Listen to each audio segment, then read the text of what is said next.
nerds and nerdettes and wee little nerdlings all. It's your buddy Big John and G, the Two Gun Pixie presents Legendary Gaming.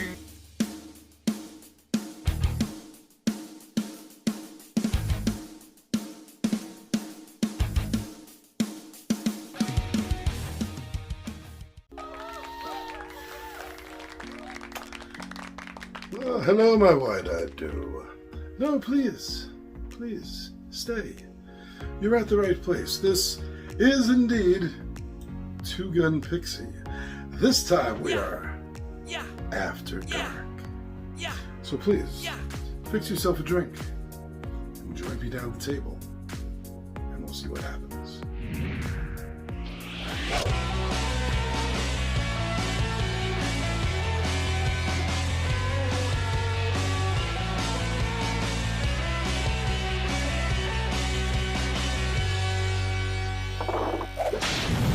So what exactly am I talking about here with Two Gun Pixie After Dark?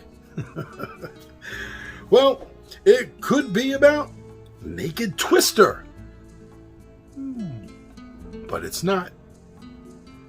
It could be about Strip Go Fish.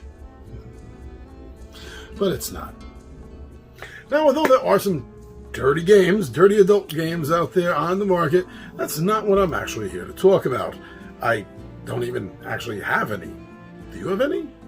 What are some? But that doesn't mean that that's the only thing that's risque. Un-PC, maybe?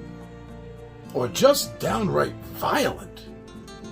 There are a lot of games, a series of games out there, more than you might even be aware of, that definitely skims the line and kind of crosses it a bit when it comes to, well, as I said, risque is, I think the word I'm going to use for this. I think it covers most things in a pleasant way, so yeah, things get a little risque with some games.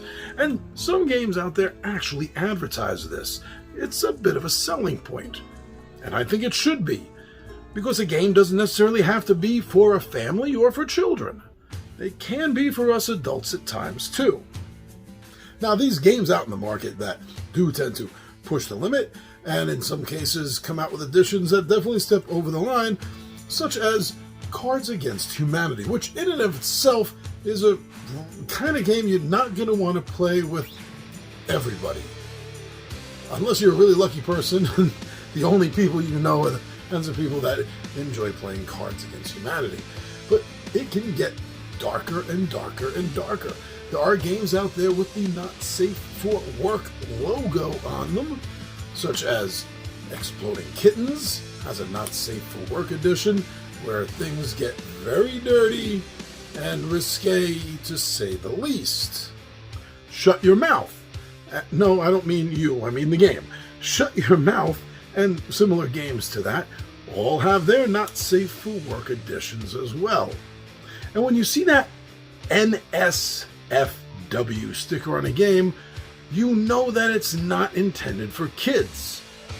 Although, come on, middle school humor is fantastically fun, and that's what a lot of these games boil down to. But not all of the games that fall into this category of adult-themed, adult-minded games are always just dirty and risque. Now, skirting the line between Not Safe for Work dirty and Not Safe for Work violent, you have games like Fiasco. This is a great card game. It simulates a sort of RPG slash improv screenwriting, as if you were in a Coen Brothers movie, writing a Coen Brothers style movie. And in this game, depending on how you want to make the connections that each of the players have with each other, it is probably at some point going to get a little dirty. Well, generally speaking, getting to the goals of the game is going to be a bit deadly. So you have this great mix between the two concepts that kind of make up, at least here in America, what is recognized as adult entertainment. But not all games that I know of that fit into this category of an adult-style game have to be dirty, or even partly dirty. There are games out there that are just messed up. The first game that comes to my mind is Coma Ward. This game is set up with a lot of different plots in it. And after the first part of the game, where you're collecting clues and putting everything together, you get to the second part. And depending on what you found, how you put things together with your clues, or whatever, because each scenario has its own way of doing it. But when you complete that first part and you get to the second part, each second part is unique and different. And the base game alone came with something like 10 or 12, and then there was a bunch of expansions for it. So there's tons of different horrific storylines entwined into the Coma Ward game. And a lot of these I would not play with a child. The game box itself says clearly on it 18 and older, and that's why there are some very disturbing, horrific events that take place in this game. And it is rightfully so listed as a mature game. Along those same lines, we also find Dead of Winter and the Dead of Winter series. This is known as a Crossroad game. There's definitely one other, but I think there's two other in the Crossroads family. And what this is a deck of cards. The Crossroads is a deck of cards that have a lot of hardcore choices. Now, I don't like to give a lot of spoilers, so whenever I talk about this game, I have one very specific card I talk about because I think it is a great example of how adult the situations in this game can be. And that was, we were playing a game, and the Crossroad card that came up was that some of the people in our camp, now not everyone in the camp is sort of like a hero player, they're sort of like NPCs that you have to protect. So your group is actually much larger than just your foraging and fighting group.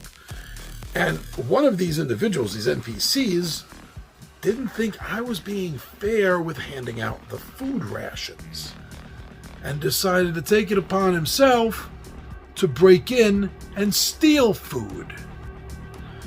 The choice of the card is to basically let him get away with it, or send him out to die. Yeah, I send him out to die. Because that can't be allowed. Because if he's going to be allowed to do that, then everyone else in turn is going to see their right to be able to do that if they so will. And that's anarchy and chaos. And that's anarchy and chaos. No one is going to survive long like that. And that's the purpose of that game, is survival, as well as, like any other game, trying to hold on to your humanity. Would I have preferred not to have sent this person out to die in the cold and the zombies? Yes, I would have preferred not to do that. But it would have continued this problem to happening again and again. Now, I also want to point out that these Crossroad cards in the Dead of Winter series have certain markings on the bottom corner of them. Some of them are marked because they are a little too sexually violent, cards that deal with rape, and cards that deal with flat-out, cold-blooded murder. And they're marked this way so you can take them out of the deck, so you can have a slightly friendlier version depending on the group that you're playing with. But still, even taking these extra, because these cards go the extra mile. These are every way extra. But even by taking them out, you're still left with a very mature game to play. Now, also, it doesn't necessarily mean that a violent game has to be off-putting. Putting, not pudding. I have a New York accent, leave me alone. No, it doesn't have to be off-putting. Good. Off-putting, good chap. No, it doesn't have to be. And it can still be fun, such as the Bloody Inn. I find the Bloody Inn to be a fantastically fun game, and it's all about murder, bribery, and money laundering. But it's done in a tongue-in-cheek sort of way that kind of reminds me of, I don't know, Edward Gorey.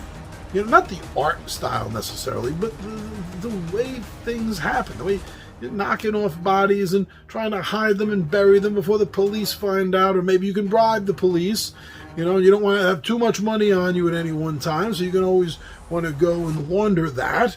And it does it in a rather tongue-in-cheek style, so it brings to you what should be an adult experience. I mean, you're playing a game about murdering people and bribing police and other people, city officials, and makes it approachable.